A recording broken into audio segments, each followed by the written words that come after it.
Assalamualaikum warahmatullahi wabarakatuh. Sampurasun, salam rahayu, salam sejahtera untuk kita semua.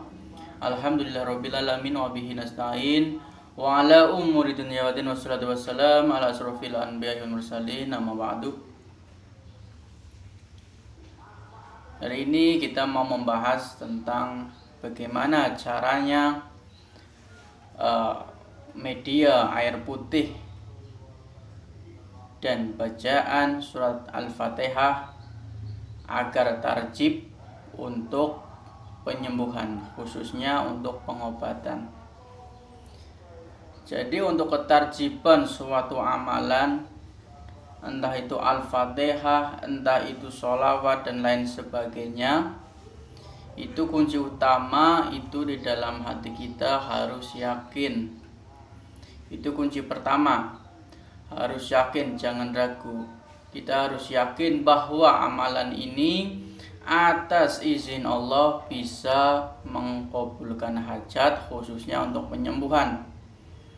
Kalau ini belum yakin, kita baca surat apapun atau membaca amalan atau keilmuan apapun untuk pengobatan, itu tidak 100% tarjib.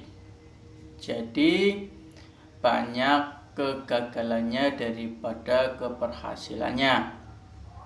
Kunci pertama itu tadi, keyakinan yang tertanam atau yang terletak di dalam hati. Yakin itu paling utama.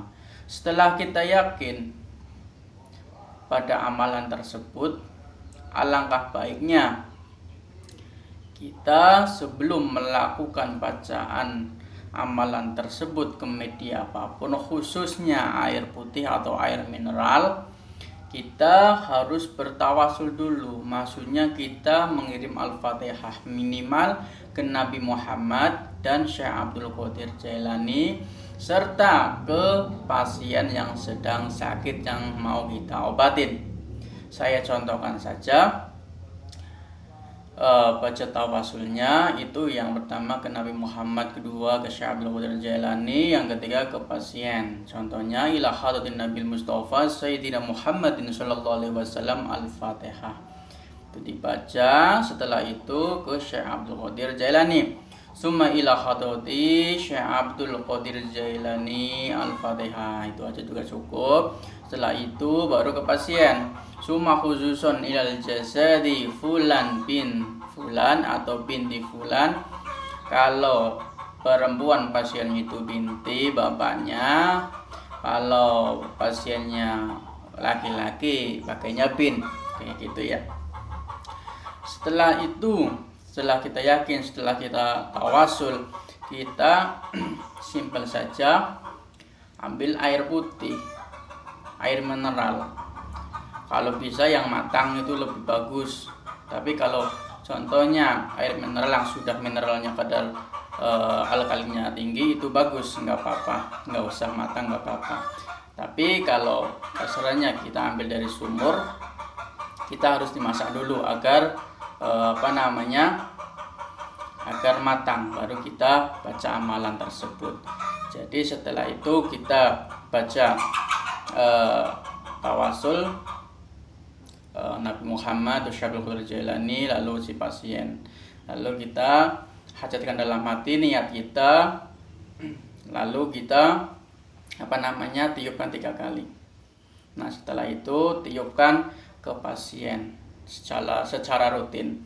Insya Allah ntar ada perkembangannya. Intinya yakin dahulu. Setelah yakin pada amalan tersebut, baru kita praktekkan amalan tersebut. Nah setelah itu, kalau kita mau mengobati seseorang, itu alangkah baiknya alangkah baiknya kita jangan terbawa nafsu atau diselimuti nafsu bahwa orang yang kita obatin itu harus sembuh. Itu jangan. Itu bisikan tidak baik, bisikan setan itu. Intinya kita melakukan atau pengobatan ikhtiyat, pengobatan ke pasien, kita niatkan lillahi ta'ala, karena Allah, karena semua kesembuhan itu haknya milik Allah Subhanahu wa taala. Jadi ketika kita mengobati seseorang, alangkah baikkan kita jauh-jauhi sifat sifat tadi yang negatif, bahwa setiap orang yang kita obatin itu harus sembuh, itu dibuang jauh-jauh. Biasanya kalau kita sudah mempunyai sifat kayak gitu, biasanya malah ketarjiban itu berkurang kayak gitu saudara. Intinya kita mengobati seseorang, kita sudah ikhtiar minta ridho dari Allah, insya Allah Allah akan mengabulkan hajat si pasien tersebut untuk kesembuhan. Intinya kita jauh-jauh dari sifat tersebut, kita lillahi ta'ala aja. Yang penting kita sudah ikhtiar, sudah mengobati pasien. Masalah sembuh atau tidaknya itu terserah Allah Subhanahu wa taala. Karena semua hakikatnya kembali lagi ke Allah Subhanahu wa taala. Jadi ketika kita mengobati, kita harus ikhlas. Kayak gitu. Jangan menggebu-gebu harus sembuh, itu jangan. Kita ikhlas lillahi ta'ala aja, karena Allah ta'ala saja. Jadi yang pertama untuk ketertiban penyembuhan dengan media air putih, khususnya amalan Al-Fatihah. Jadi pertama yakin, kedua baca tawasul, sudah kayak gitu aja, lalu tiupkan ke media air, lalu diminumkan. Kayak gitu saudara. Nah, setelah itu baru dirutinin atau diistiqomahin setiap pagi lalu mau tidur kayak gitu. Bacaan tadi, amalan tadi itu dilakukan terus, lalu airnya diminum pagi lalu mau tidur kayak gitu saudara. Semoga bermanfaat. Amalan yang pendek tapi bermanfaat. Insya Allah kalau kita melakukan ikhlas dan istiqomah, insya Allah amalan ini akan tarjib dan insya Allah manfaat untuk umat.